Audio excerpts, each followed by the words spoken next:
بسم اللہ الرحمن الرحیم۔ سبق نمبر 24۔ سوال: دونوں سجدوں کے درمیان اور تشہد پڑھنے کی حالت میں کس طرح بیٹھنا چاہیے؟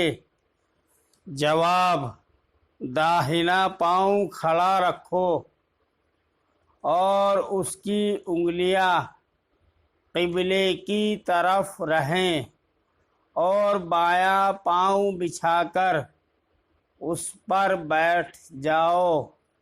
بیٹھنے کی حالت میں دونوں ہاتھ گھٹنوں پر رکھنے چاہیے۔ سوال: امام اور منفرد اور مقتدی کی نمازوں میں کچھ فرق ہوتا ہے یا نہیں؟ جواب: ہاں، امام اور منفرد اور مقتدی کی نماز میں تھوڑا سا فرق ہے۔ ایک فرق یہ ہے کہ امام اور منفرد پہلی رکعت میں ثنا کے بعد اعوذ باللہ اور بسم اللہ پڑھ کر الحمد شریف اور سورت پڑھتے ہیں، اور دوسری رکعت میں بسم اللہ اور الحمد شریف اور سورت پڑھتے ہیں، مگر مقتدی کو صرف پہلی رکعت میں ثنا پڑھ کر دونوں رکعتوں میں چپکا کھڑا رہنا چاہیے۔ دوسرا فرق یہ ہے کہ رکوع سے اٹھتے وقت امام اور منفرد سمیع اللہ لمن حمیدہ کہتے ہیں، اور منفرد تسمیع کے ساتھ تمہید بھی کہہ سکتا ہے، مگر مقتدی کو صرف ربنا لک الحمد کہنا چاہیے۔ سوال: نماز کی 3 یا 4 رکعتیں پڑھنی ہوں تو کس طرح پڑھیں؟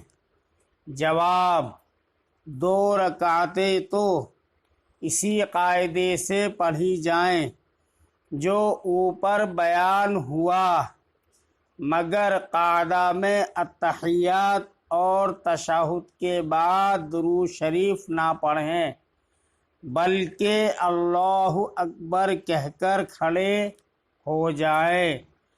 پھر اگر نماز واجب یا سنت یا نفل ہے تو 2 رکعتیں پہلی 2 رکعتوں کی طرح پڑھ لے، اور اگر نماز فرض ہے تو تیسری رکعت اور چوتھی رکعت میں الحمد شریف کے بعد سورت نہ ملائیں، باقی اور سب اسی طرح پڑھیں جیسے پہلی 2 رکعتیں پڑھی ہیں۔ سوال: نماز سنت یا نفل کی 3 رکعتیں بھی پڑھی جاتی ہیں یا نہیں؟ جواب: نماز سنت یا نفل کی 3 رکعتیں نہیں ہوتی، 2 یا 4 رکعتیں ہی پڑھی جاتی ہیں۔ سوال: رکوع کرنے کا صحیح طریقہ کیا ہے؟ جواب: رکوع اس طرح کرنا چاہیے کہ کمر اور سر برابر رہیں، یعنی سر نہ کمر سے اونچا رہے نہ نیچا ہو جائے، اور دونوں ہاتھ پسلیوں سے علیحدہ رہیں، اور گھٹنوں کو ہاتھوں سے مضبوط پکڑ لیا جائے۔ سوال: سجدہ کرنے کا ٹھیک طریقہ کیا ہے؟ جواب: سجدہ اس طرح کرنا چاہیے کہ ہاتھوں کے پنجے زمین پر رہیں اور کلائیاں اور کوہنیاں زمین سے اونچی رہیں اور پیٹ رانوں سے علیحدہ رہے اور دونوں ہاتھ پسلیوں سے الگ رہیں۔